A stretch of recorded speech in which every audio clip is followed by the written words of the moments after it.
Number 1. Nelson Mandela was born on the 18th July 1918 in the village of Mbizo, in an area of South Africa called Transkei. His father's name was Henry and his mother's Noskini Fanny. As a youngster, little Nelson was actually called Ralalala. It wasn't until he was 7 that a teacher at school gave him the name Nelson, and it stuck. And check this out, little Nelson was born into royalty. His father, Henry, was chief of a tribe in South Africa called the Tembu, and his great-grandfather was the tribe's king. Sadly, his father died when he was just 9 years old. Nelson studied hard at school and later attended the University of Fort Hare, the South African native college. He then moved to the city of Johannesburg to study law at the University of the Witwatersrand before qualifying as a lawyer in 1942, aged 24. South Africa is home to many different peoples and cultures, so much so that it's been nicknamed the Rainbow Nation. But, sadly, at the time that Nelson Mandela was growing up, there was a huge racial divide in the country. White people ran the country, and they generally led privileged lives with good jobs, nice homes, and access to good schools and healthcare. Most black people, however, worked in low-paid jobs and lived in poor communities with poor facilities. They had far fewer rights, too. They weren't even allowed to vote in elections. Like many others, Nelson Mandela felt that everyone deserved to be treated the same, regardless of their skin color. And so in 1944 he joined the African National Congress, ANC, a political group that strived for equal rights for whites and blacks. In 1948 the South African government introduced a system called apartheid, which furthered racial divide in the country even more. Under new racist laws, black people and white people were forced to lead separate lives. They weren't allowed to live in the same areas, share a table in a restaurant, attend the same schools, or even sit together on a train or bus. Nelson Mandela became an important figure in the ANC, helping set up and lead a section for young people called the ANC Youth League. He later traveled the country to gain support for non-violent protests against the National Party's racist laws. But his activism made him very unpopular with the authorities, and in 1956 he was arrested for treason, the crime of betraying your country's government. Held in Johannesburg prison, it would be 5 years until the charges were dropped and Nelson was released. During the years that Nelson was under arrest, the government banned anti-apartheid groups such as the ANC. But that didn't stop Nelson and his fellow activists. In fact, they felt more had to be done to bring about change. And even though they preferred using peaceful protests in their struggle for equality, in 1961 Nelson and other ANC leaders formed a secret military group called Umkhonto we Sizwe, or Spear of the Nation. Nelson knew he would be in big trouble if the authorities found out about the secret army and their plans, and so he kept a very low profile. He lived in hiding and even dressed in disguise. But in August 1962, he was arrested on his return from a trip to Algeria in northern Africa and sentenced to 5 years in prison. And things would only get worse for Nelson. In 1963, the police raided a farm near the city of Johannesburg and found documents belonging to the secret army, as well as weapons. The result? The following year, Nelson and 7 other men were charged for plotting to overthrow the government and given life sentences. Nelson would spend the next 27 years behind bars. Nelson was first sent to a prison on Robben Island, 7 miles off the coast of Cape Town, South Africa's capital city. After 18 years there, he was transferred to Victor Verster prison near a town called Paarl. During his time behind bars, Nelson Mandela didn't give up on what he believed in. He even refused freedom on 2 occasions and instead chose to stand by his principles. He used his time to learn new things, including Afrikaans, a language of South Africa spoken mostly by white people, which earned him respect from the guards he spoke to. Over time, Nelson Mandela became a famous prisoner, and there were calls all around the world to free Nelson Mandela. For decades, countries around the world had put pressure on South Africa to end apartheid, but now the anti-apartheid movement had more support than ever. And change for the better finally came in 1989. The president of South Africa, Fr de Klerk, met with Nelson Mandela and in 1990 set him free. In 1991, Nelson became president of the ANC and worked with Fr de Klerk to bring an end to apartheid in a harmonious way and introduce equal rights for everyone. Their work towards making South Africa a more peaceful place won the pair the Nobel Peace Prize in 1993. Come the 1994 general election, all races in South Africa were allowed to vote. And Nelson's hard work for so many years finally paid off. The ANC won, and Nelson Mandela became South Africa's first black president. As President of South Africa, Nelson Mandela improved the living standards and facilities of South Africa's black population, who had suffered for decades under apartheid. He also worked hard to make South Africa a country of equality, where people of all race and color live together in peace. In 1999, Nelson Mandela retired as president, and his successor was called Mbeki. But whilst he left politics behind, he continued to be an important figure around the world as a symbol of peace and equality. The same year that he retired, he founded the Nelson Mandela Foundation, an organization that works to this day to promote the principles of equality, freedom and peace. From 2004, he lived a quiet life with his wife Graca. Following a lung infection, Nelson Mandela sadly died in December 2013. He was 95 years old. Number 2. For much of his life, Ulysses S. Grant failed at every occupation he tried. But in the United States Army, his remarkable talents as a soldier and leader saved his country from falling apart. Born April 27, 1822, Hiram Ulysses Grant, as he was named, grew up in Georgetown, Ohio. His childhood was, he recalled, an uneventful one. He went to school, did chores, ice skated, fished, and rode horses, like other children on the American frontier. Grant's father, Jesse Root Grant, owned a tannery, but his son hated the horrible stench and the filth of the family business. From a very young age, Hiram showed a remarkable talent for working with horses. His father allowed him to earn his keep by plowing, driving teams to haul wood, and performing other chores. Jesse Grant realized early on that Hiram would never make it as a businessman. In 1839, Jesse sent the boy to the United States Military Academy at West Point, ignoring the fact that the small, skinny 17-year-old did not want to go. Upon his arrival at West Point, Grant discovered that there was no one by his name listed as a new cadet. But there was a U.S. Grant on the list. Rather than risk refusal, young Grant changed his name on the spot. Ulysses S. Grant was born. U.S. Grant showed little promise at West Point. Although relatively well educated, he studied little. He stood out in mathematics and horsemanship, which had always been his best subjects, as well as in art. He earned his lowest marks in French. Ulysses graduated 21st out of 39 cadets in his class. Like many graduates, he planned to resign from the military after serving his tour of duty. After graduation, Grant was stationed in St. Louis, Missouri. There, he visited a West Point roommate, Frederick Dent. Soon, Grant began courting Julia Dent, Fred's sister. The two quickly fell in love. In 1844, Julia accepted Ulysses's marriage proposal. But before they could marry, Ulysses went off to war for the first time. In later years, Grant wrote that the Mexican War was one of the most unjust ever waged by a stronger against a weaker nation. Officially, he served as a quartermaster, efficiently controlling the movement of supplies. But he also saw action and showed bravery under fire. Grant also took the opportunity to study Generals Winfield Scott and Zachary Taylor carefully, learning from their successes and their failures. For a time after the war, Grant, his wife, and their firstborn son, Fred, enjoyed happiness. But in 1852, when Ulysses was transferred to Fort Vancouver in what is now Washington state, trouble began. He missed Julia and their two young sons, one of which he had never seen. Grant lost money in business ventures. He grew despondent and began to drink. A transfer to a post in California did little to raise his spirits. On April 11, 1854, Grant resigned from the army. Ulysses moved with his family to Missouri and began to farm land given to him by Julia's father.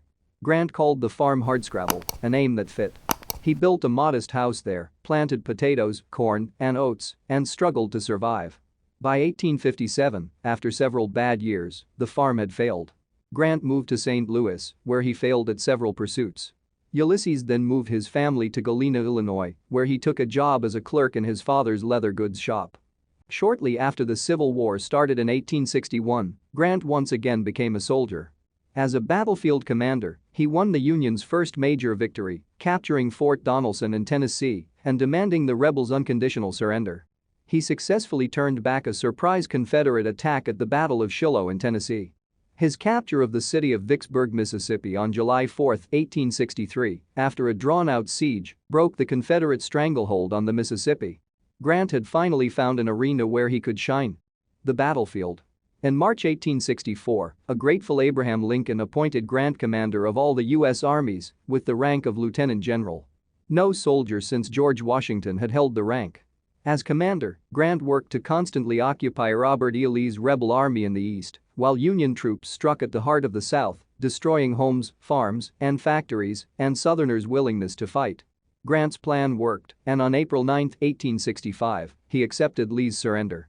4 bloody and tragic years of civil war ended, and Grant was the hero who had achieved the victory. In 1868, with the nation still struggling to heal the wounds of war, Grant accepted the Republican presidential nomination. Running under the slogan "Let us have peace," Grant defeated Democrat Horatio Seymour.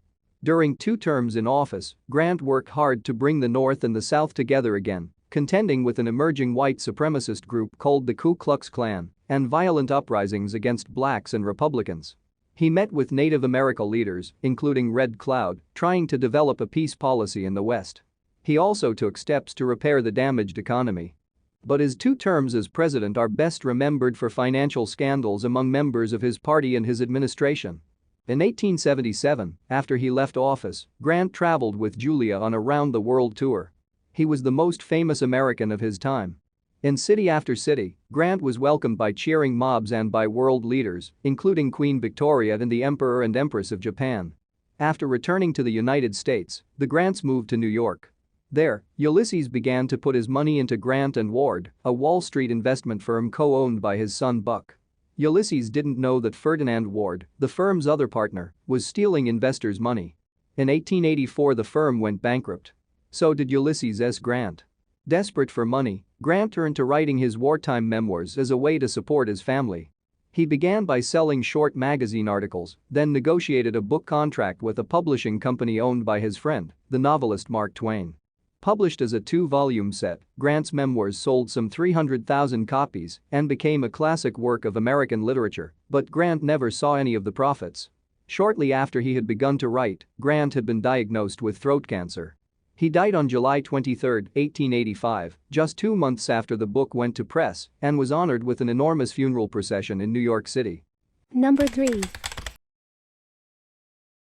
Leon Trotsky, Bynum of Lev Davidovich Bronstein, born November 7, 1879, Yanovka, Ukraine, Russian Empire, died August 21, 1940, Coyoacán, Mexico, communist theorist and agitator, a leader in Russia's October Revolution in 1917, and later Commissar of Foreign Affairs and of War in the Soviet Union, 1917-24. In the struggle for power following Vladimir Lenin's death, however, Joseph Stalin emerged as victor, while Trotsky was removed from all positions of power and later exiled, 1929. He remained the leader of an anti-Stalinist opposition abroad until his assassination by a Stalinist agent. Trotsky's father, David Bronstein, was a farmer of Russified Jewish background who had settled as a colonist in the steppe region, and his mother, Anna, was of the educated middle class. He had an older brother and sister. 2 other siblings died in infancy. At the age of 8, he was sent to school in Odessa, where he spent 8 years with the family of his mother's nephew, a liberal intellectual. When he moved to Nikolaev in 1896 to complete his schooling, he was drawn into an underground socialist circle and introduced to Marxism. After briefly attending the University of Odessa, he returned to Nikolaev to help organize the underground South Russian Workers' Union. Arrested in January 1898 for revolutionary activity, Bronstein spent 4.5 years in prison and in exile in Siberia, during which time he married his co-conspirator Alexandra Sokolovskaya and fathered 2 daughters. He escaped in 1902 with a forged passport bearing the name Trotsky, which he adopted as his revolutionary pseudonym. His wife remained behind, and the separation became permanent. Trotsky made his way to London, where he joined the group of Russian Social Democrats working with Vladimir Lenin on the revolutionary newspaper Iskra, the Spark. At the Second Congress of the Russian Social Democratic Workers' Party, held in Brussels and London in July 1903, Trotsky sided with the Menshevik faction advocating a democratic approach to socialism against Lenin and the Bolsheviks. Shortly before this, in Paris, Trotsky had met and married Natalia Sedova, by whom he subsequently had 2 sons, Lev and Sergei.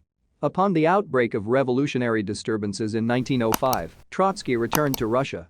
He became a leading spokesman of the St. Petersburg Soviet Council of Workers' Deputies when it organized a revolutionary strike movement and other measures of defiance against the Tsarist government.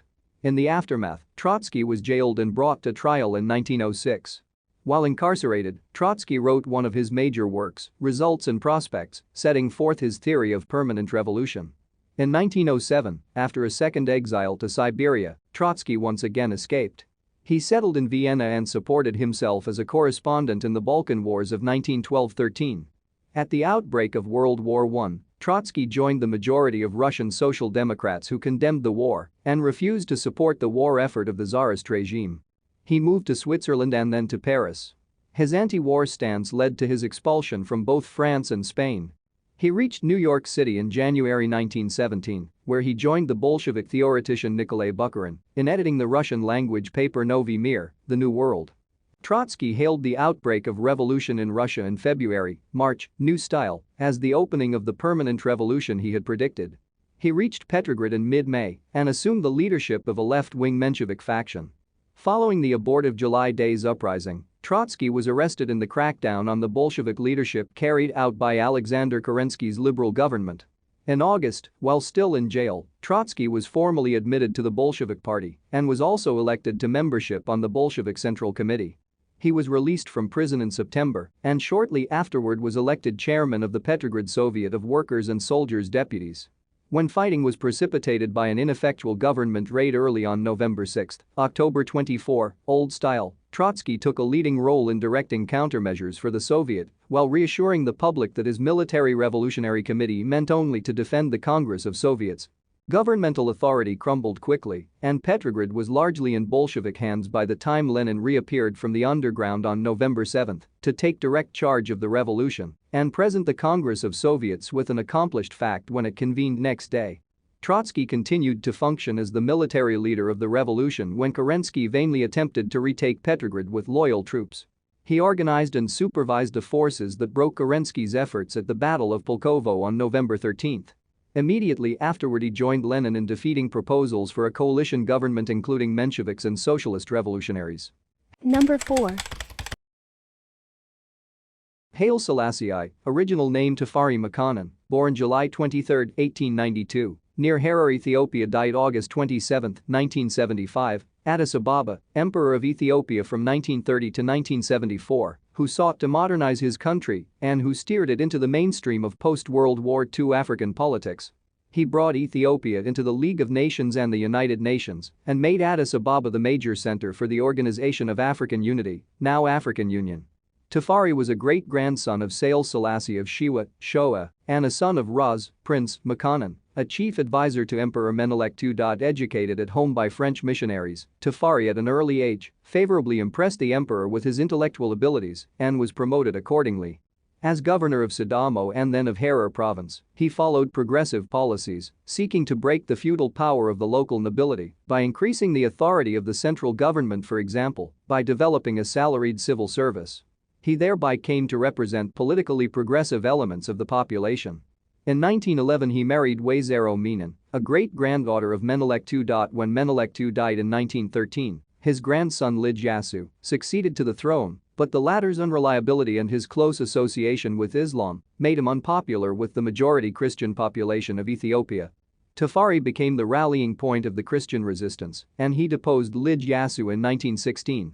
Zawditu, Menelik II's daughter, thereupon became empress in 1917, and Ras Tafari was named regent and heir apparent to the throne.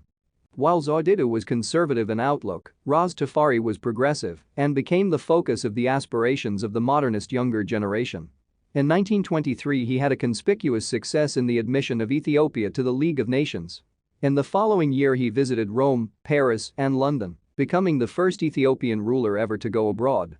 In 1928 he assumed the title of Negus, king, and 2 years later, when Zawditu died, he was crowned emperor, November 2, 1930, and took the name of Haile Selassie, Might of the Trinity.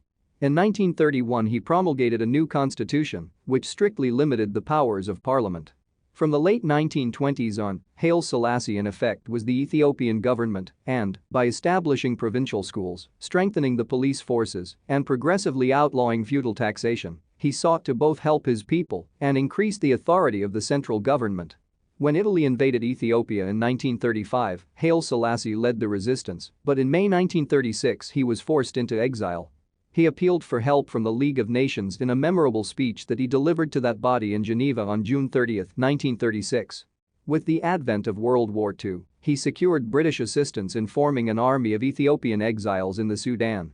British and Ethiopian forces invaded Ethiopia in January 1941 and recaptured Addis Ababa several months later. Although he was reinstated as emperor, Haile Selassie had to recreate the authority he had previously exercised. He again implemented social, economic, and educational reforms in an attempt to modernize Ethiopian government and society on a slow and gradual basis. The Ethiopian government continued to be largely the expression of Haile Selassie's personal authority.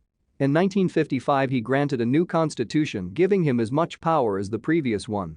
Overt opposition to his rule surfaced in December 1960 when a dissident wing of the army secured control of Addis Ababa and was dislodged only after a sharp engagement with loyalist elements. Haile Selassie played a very important role in the establishment of the Organization of African Unity in 1963.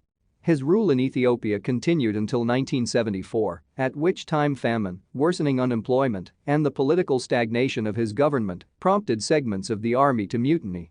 They deposed Haile Selassie and established a provisional military government that espoused Marxist ideologies.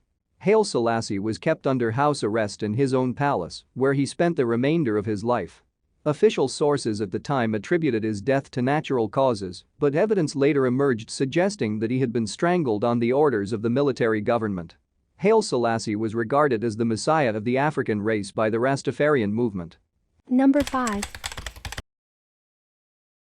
Apache chief Geronimo, 1829-1909, was born in the upper Gila River country of Arizona.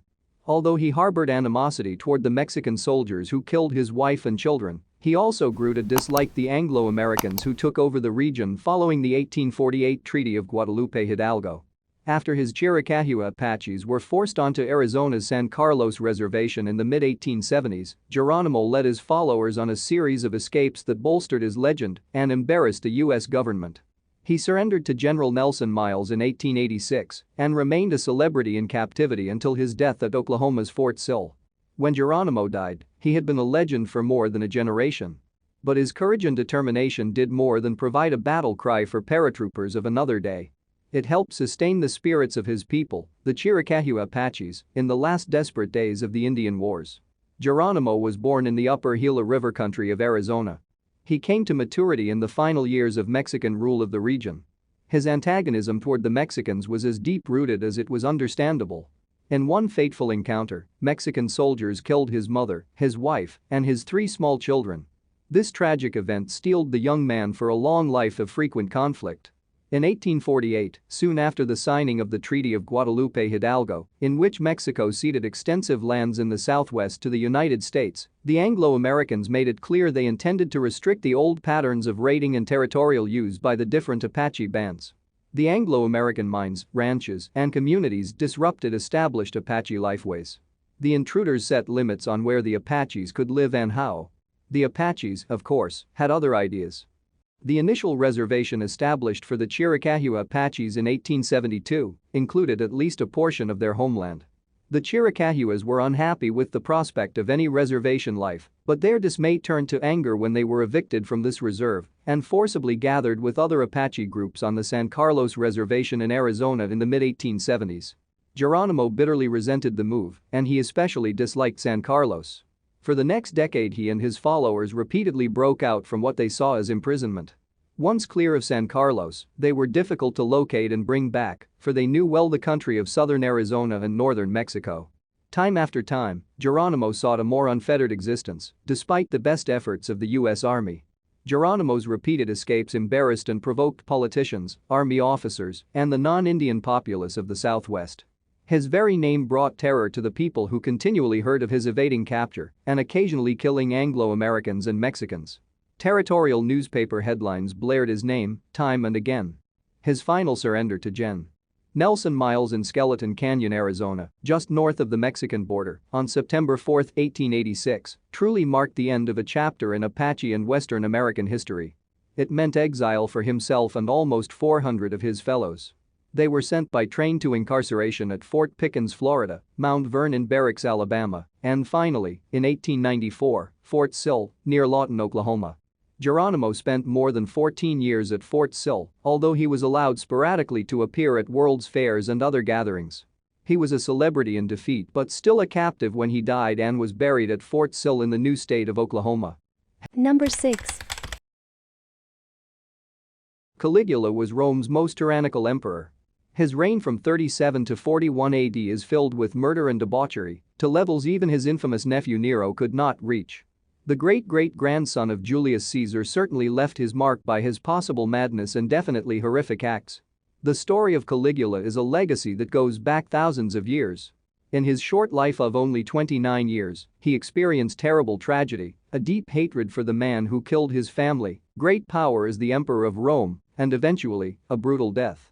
In the latter years of his life, his behavior became so outlandish and extreme that many believe he was suffering from insanity. Some say he was driven to madness by the events in his life, while others say he may have been mentally ill or suffering the effects of a disease. Caligula was the third emperor of the Roman Empire. He was born on August 31, 12 AD in Antium, Italy, known now as Anzio, Italy. His parents were Germanicus and Agrippina the Elder, and he was one of 6 children, with siblings named Nero, Drusus, Agrippina the Younger, Julia Drusilla, and Julia Livilla. His given name was Gaius Caesar Germanicus, but at the age of 3 he was given the nickname Caligula, meaning little boot. When accompanying his father on campaigns, the soldiers were amused at his tiny soldier outfit. His father Germanicus was the nephew and adopted son of Emperor Tiberius. Germanicus's death in 19 AD was accompanied by rumors that Tiberius had ordered him poisoned because they were political rivals. Agrippina the Elder believed Tiberius to be responsible for her husband's death, publicly declaring that she would seek revenge for her deceased husband. In response, Tiberius imprisoned Agrippina the Elder, Nero, and Drusus, and the 3 of them perished while incarcerated. Because of Caligula's young age, he was spared from imprisonment and sent to live with Livia, Tiberius's mother. In 31 AD, Caligula was summoned to the island of Capri to live with Tiberius. Caligula was adopted by Tiberius, his father's supposed killer, and the young man was forced to hide his hatred from his adopted parent. Soon, Caligula and his cousin Gemellus were made equal heirs to the throne. However, upon Tiberius's death in 37 AD, Caligula's ally Marco arranged for Caligula to be named the sole emperor. Shortly thereafter, Caligula had Gemellus and Marco put to death. Caligula was only 25 years old when he became the emperor of Rome in 37 AD. Finally freed from being the pampered prisoner of his father's murderer, Caligula was a loved and welcomed emperor. He granted bonuses to those in the military, eliminated unfair taxes, and freed those who had been unjustly imprisoned. He also hosted lavish chariot races, gladiator shows, and plays. He ordered the bones of his mother and brothers retrieved and placed them in the tomb of Augustus. Caligula was very tall and pale. While his head was bald, his body was extremely hairy, and as a result, he was often the subject of jokes. Caligula subsequently made it a crime for anyone to mention a goat in his presence, the punishment for poking fun? Death. A few short months after Caligula became emperor, he became seriously ill. It was believed that he may have been poisoned. Although he recovered from his illness, it is said that at this point Caligula went mad. He began killing those close to him or sending them to exile. He had Tiberius Gemellus, his cousin and adopted son, executed. Caligula's grandmother was outraged by this and died soon thereafter. There is disagreement as to how she died, with some saying she committed suicide and others insisting she was poisoned by Caligula. Either scenario makes sense, especially when you read that Caligula liked to remind people of his power by repeating the phrase, "Remember that I have the right to do anything to anybody." One of Caligula's most egregious acts was in declaring that he was a living god. He ordered the construction of a bridge between his palace and the temple of Jupiter so that he could meet with the deity. He also began appearing in public dressed as various gods and demigods such as Hercules, Mercury, Venus, and Apollo.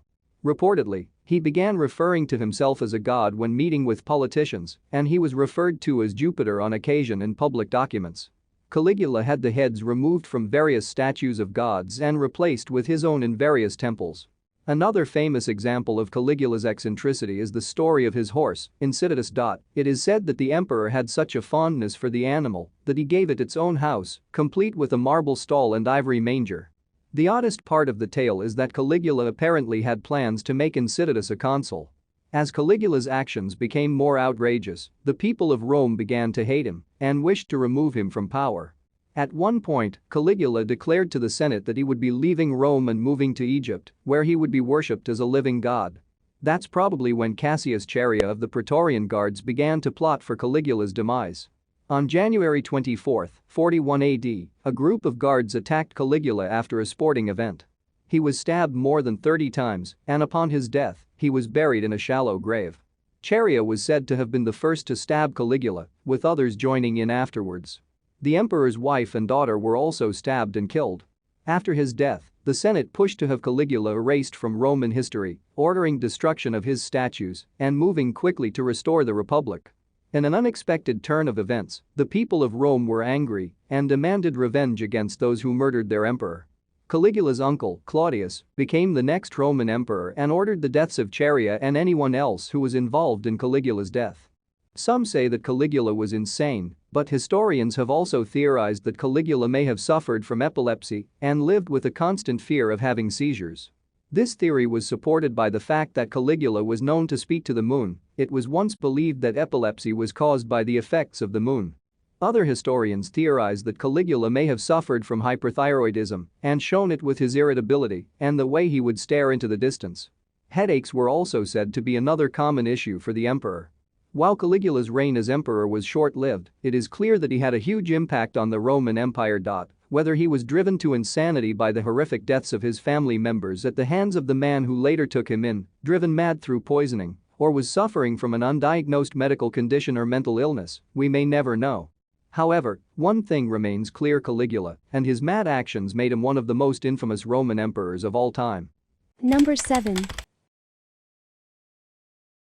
Amor de Cosmos, no William Alexander Smith, newspaper editor, politician, Premier of British Columbia 1872-74, born 20 August 1825 in Windsor, NS, died 4 July 1897 in Victoria, BC. The leading proponent of Confederation in British Columbia, Amor de Cosmos, played a strong role in bringing the province into Confederation. He served as British Columbia's second Premier and as a Member of Parliament. He is often cited as British Columbia's father of Confederation. William Alexander Smith was born to a family of Loyalists who settled in Windsor, Nova Scotia, after the American Revolutionary War.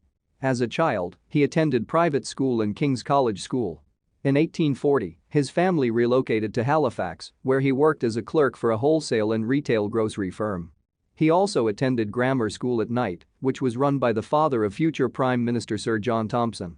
Smith left his job in Halifax in 1852 to make his way to the California goldfields. A keen amateur photographer, he set up a daguerreotype photography studio instead of digging for gold when he reached the Pacific. Settling in Mud Springs, soon renamed El Dorado, Smith followed the town's example and renamed himself. In 1854, the California Senate passed a bill naming him Amor de Cosmos. The name, he said, tells what I love most: order, beauty, the world, the universe. De Cosmos trekked northward to join his brother in Victoria on Vancouver Island when news of gold on the Fraser River reached California in 1858. See Fraser River Gold Rush. Journalism became his new venture on the island. He founded the British Colonist, which published its first issue on 11 December 1858. The British Colonist provided a springboard into a political career. Beginning in his first editorial in the newspaper's first issue, De Cosmos was highly critical of Governor James Douglas and the colonial administration, which was dominated by former Hudson's Bay Company officers. Douglas's family and friends also occupied numerous unelected positions. Derided by De Cosmos as the Family Company Compact, this elite group opposed representative political institutions and advocated a hierarchical social order. See Family Compact. De Cosmos's own politics were influenced by British liberalism. He supported individual liberty and representative institutions and opposed political, social and economic privilege. After 2 unsuccessful attempts, De Cosmos won a seat in the Legislative Assembly of Vancouver Island in 1863. He held the seat until 1866. Following the union of the provinces of Vancouver Island and British Columbia, he served in the Legislative Council of British Columbia from 1867 to 1868 and from 1870 to 1871. During the colonial period, he was an ardent advocate of 3 causes: Union of the West Coast Colonies, achieved in 1866, responsible government, and British Columbia's entry into Confederation. He believed that self-government would be more responsive to the needs of settlers than the elitist colonial administration. As early as the first issue of the British Colonist in 1858, De Cosmos promoted a federation of Britain's North American colonies. Confederation and responsible government were opposed by the unelected elites who dominated the British Columbia legislature and feared that their positions would be abolished. In May 1868, facing opposition from within the legislature as well as from Governor Frederick Seymour, de Cosmos helped to found the Confederation League to raise public support for responsible government and union with Canada. Seymour's death in 1869 and replacement by the pro-union Anthony Musgrave helped to overcome the final obstacles to Confederation, as Musgrave went on to promise that unelected officials would receive pensions or new positions after Confederation. This paved the way for the Great Confederation debates of March 1870, which culminated in the Legislative Council sending a delegation to Ottawa to negotiate the colony's entry into Confederation. Despite the insistence of de Cosmos, who even threatened rebellion, responsible government was not included among the terms of British Columbia's entry into Confederation. Responsible government, however, was introduced shortly after British Columbia joined Confederation on 20 July 1871. Amor de Cosmos was elected to the British Columbia Legislative Assembly, 1871-74, as well as the House of Commons, 1871-82, as representative of Victoria. He succeeded John Foster McCreight and served as British Columbia's second premier, 1872-74. During his tenure as premier, he furthered several popular initiatives begun by McCreight, including the initiation of a public school system, the reduction of the burgeoning number of public officials, the extension of the property rights of married women, and the implementation of the secret ballot. In an effort to stimulate economic growth in Victoria, de Cosmos obtained federal funding to develop a dry dock, a place where ships are built or repaired, at Esquimalt, which could create a thriving port to rival San Francisco. He did so by renegotiating certain terms of union with the federal government, an agreement that also included the construction of the Transcontinental Railway's terminus in Victoria.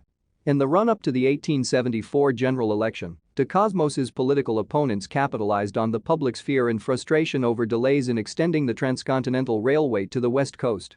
They tried to convince voters that opening the terms of union in order to insert funding for a dry dock would undermine plans to build the railway terminus in Victoria rather than a mainland alternative. A dry dock, they argued, would hamper the area's economic development. A large mob stormed the British Columbia legislature on 7 February 1874 and forced it to adjourn. 2 days later, de Cosmos resigned as premier. De Cosmos would have had to resign his seat, regardless of the pressure he felt as premier, if he were to continue as a member of parliament. Legislation his administration passed in 1873 abolished dual representation ahead of the upcoming election, and de Cosmos was both MP and premier. After his resignation, de Cosmos's opponents charged that his efforts to procure funding for the dry dock were tied up with his personal business interests. However, these charges of corruption were later disproved. Amor de Cosmos continued to serve as Liberal MP for Victoria City and pursued the completion of the railway single-mindedly. In his frustration over the matter, de Cosmos went as far as to introduce an unsuccessful secession motion in 1879 to separate British Columbia from Canada. Towards the end of his political career, de Cosmos actively contributed to the anti-Chinese and anti-Aboriginal sentiment prevalent in popular and political discourse in British Columbia. In June 1882, he was defeated and replaced by Noah Shakespeare, leader of the anti-Chinese movement. Amor de Cosmos's last years were marked by growing eccentricity and, in 1895, he was declared as being of unsound mind. According to Robert A. J. MacDonald and H. Keith Ralston in the Dictionary of Canadian Biography, de Cosmos remained in Victoria, wandering along city streets in his familiar garb, occasionally brawling with old opponents, sometimes incoherent in his public utterances. He died on 4 July 1897. Although his later political career was largely unremarkable because of his role as the leading proponent of Confederation, Amor de Cosmos is often cited as British Columbia's father of Confederation. His unusual name and reputedly flamboyant personality have also led to de Cosmos being remembered for his eccentricities as much as his political accomplishments. Number 8. Lenin was mainly responsible for creating a totalitarian regime in Russia. Lenin was born into a middle-class family in April 1870. His real name was Vladimir Ilyich Ulyanov. Lenin was a well-educated man, and in 1892 he qualified as a lawyer. Meanwhile, in 1887 Lenin's older brother Alexander was executed for plotting to murder the Tsar. Lenin became a Marxist. He declared himself a Marxist in 1889. Marxism was the creation of Karl Marx, 1818 to 1883. According to him, society went through an inevitable series of stages ending in communism. The industrial workers, he said, would inevitably rise up against the capitalists, and capitalism would be replaced by socialism, in which the state would own industry. However, the state would wither away, leaving a classless society or communism. Needless to say, the promised utopia never materialized. Like all communists, Lenin was an atheist. Marx claimed that religion is an illusion, and Lenin was deeply hostile to it. In 1896, Lenin was sent into exile in Siberia. In 1898, he married Nadezhda Krupskaya. Lenin was released in February 1900. Lenin then spent several years living in different parts of Europe. Meanwhile, a Marxist party was formed in Russia in 1898. At a meeting in 1903, it split into two groups. The Bolsheviks, from the Russian word for majority, and the Mensheviks, from the word for minority. However, the Bolsheviks were not the majority within the party, they were only the majority at one particular meeting. Then in 1914 came the First World War. In September 1914, the Russian army was severely defeated at Tannenberg. Russia never really recovered. Russia continued to suffer terrible losses, and the country bled to death. Eventually, the war gave Lenin the opportunity to seize power. In Russia, there were severe shortages on the home front. In March 1917, the shortage of bread in St. Petersburg led to riots. This time, the soldiers in the city joined the rioters. The Tsarist regime quickly collapsed. The Tsar abdicated. A provisional government made up of deputies from the Duma, parliament, which then ruled Russia. A moderate socialist named Alexander Kerensky became prime minister. However, in April 1917, the Germans helped the Bolshevik leader, Lenin, to return from exile in Switzerland. In July, some Bolsheviks led a premature rising called the July Days. The provisional government claimed Lenin was a German agent and released documents which were supposed to prove it. The rising fizzled out and Lenin fled to Finland. However, he soon returned to Russia, having easily refuted the government's claims. The provisional government lost support because of its failure to end the war, which had cost so many lives, and its failure to enact social reforms. Many Russians were impatient for peace and for radical reforms. Lenin appealed to them with his slogan "Peace, Bread, Land." The Bolsheviks had much support among soldiers in Petrograd. On 6 November 1917, the Bolsheviks led them in a revolt in Petrograd. They seized key buildings. On 7 November 1917, they seized the Winter Palace and arrested most of the provisional government. Kerensky escaped and fled abroad. Lenin and his followers quickly seized central Russia. Before its downfall, the provisional government had arranged for elections to a representative assembly. Lenin let the elections go ahead. However, they won only 168 places out of 703 in the assembly. When it was clear the new assembly did not support them, the Bolsheviks closed it by force. In other words, the Russian people did not want communism. Instead, it was imposed on them by Lenin and his cronies. Furthermore, Lenin had to fight a long civil war before he controlled all of Russia. The war between the Reds and the Whites lasted until 1921, and it devastated Russia. Worse, Russia suffered a severe famine in 1921 to 1922 in which many people died. Meanwhile, the Tsar and his family were murdered in 1918. They were not the only ones. The communist secret police, the Cheka, killed tens of thousands of people. During the Civil War, the communists simply took food from the peasants by force whenever they needed it. The harsh policies of the communists provoked unrest. In 1921, there were strikes in Petrograd and mutiny at Kronstadt Naval Base, which was crushed by force. However, Lenin then made a strategic retreat. He announced his new economic policy. The peasants were allowed to grow food and sell it for profit. In the towns, some free enterprise was allowed. The communists only retained control of the commanding heights of industry, the most important ones. The new economic policy helped Russia to recover from the devastation wreaked by civil war. However, time was running out for Lenin. In 1922, he suffered the first of a series of strokes. Vladimir Lenin died on 21 January 1924. He was 53. After his death, Lenin was embalmed and his body was put on display. After the death of Lenin, Stalin became the dictator of the Soviet Union and he murdered millions of people.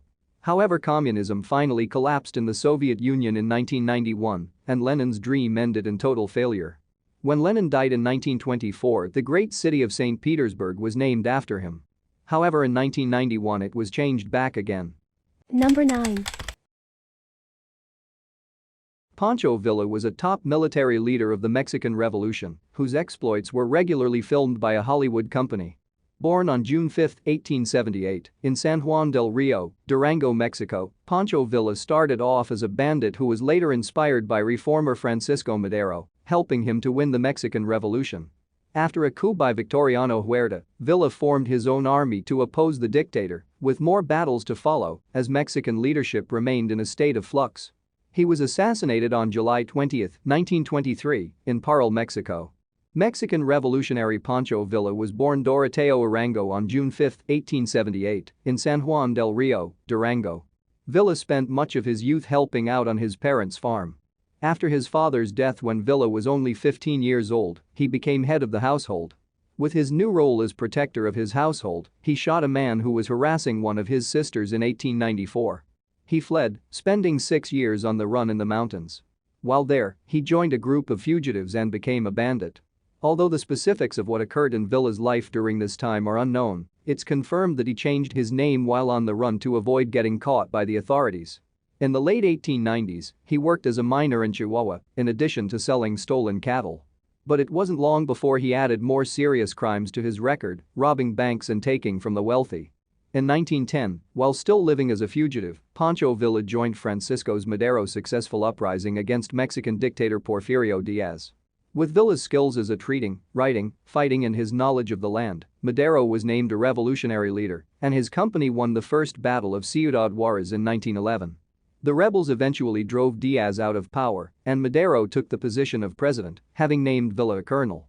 It wasn't smooth sailing under the authority of the new government, as Madero's position was challenged by another rebellion, this time led by Pascual Orozco, a revolutionary who worked with Madero and felt scorned by his position under Madero's regime in 1912. General Victoriano Huerta and Villa sought to protect Madero's newfound authority, but after Huerta accused Villa of stealing his horse, Villa's execution was ordered. Although Madero was able to grant Villa a reprieve shortly before his execution, he was still required to serve time in prison in June 1912. After escaping in December, it was revealed that Huerta was now against Madero's regime, and he assassinated Madero on February 22, 1913. As Huerta rose to power, Villa teamed up with a former ally, Emiliano Zapata and Venustiano Carranza, to overthrow the new president. As an experienced revolutionary leader, Villa controlled much of northern Mexico military forces during the revolt. Known as División del Norte or Division of the North, Villa led soldiers into battles by the droves, to the pleasure of onlookers the United States. The fact that the majority of Villa's battles were on the northern border of Mexico brought the revolutionary to the spotlight in terms of photographs and stories covering the events in Mexico. And surprisingly, the bandit who once hid his presence and changed his name to avoid attention loved being photographed. He even signed a contract with Hollywood's Mutual Film Company in 1913 to have several of his battles filmed. The US supported Villa in more ways than simply behind a lens. After the numerous battles that occurred, Carranza rose to power in 1914. Disappointed with Carranza's skills as a leader, a rebellion broke out yet again, with Villa joining forces with Zapata and President Woodrow Wilson to bring down Carranza. With Mexico's move towards democracy under Carranza, Woodrow withdrew his support of Villa the following year, leading to Villa kidnapping and killing 18 Americans in January 1916. Only months later, on March 9, 1916, Villa led several rebels in a raid of Columbus, New Mexico, where they ravaged the small town and killed 19 additional people. Wilson retaliated by sending General John Pershing to Mexico in order to capture Villa. Despite Carranza's support in searching for Villa, the two hunts that occurred in 1916 and 1919 for the Mexican rebel produced no results.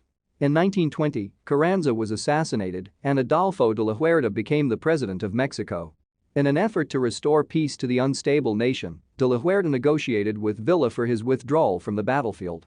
Villa agreed and retired as a revolutionary in 1920. He was killed 3 years later on July 20, 1923, in Parral, Mexico.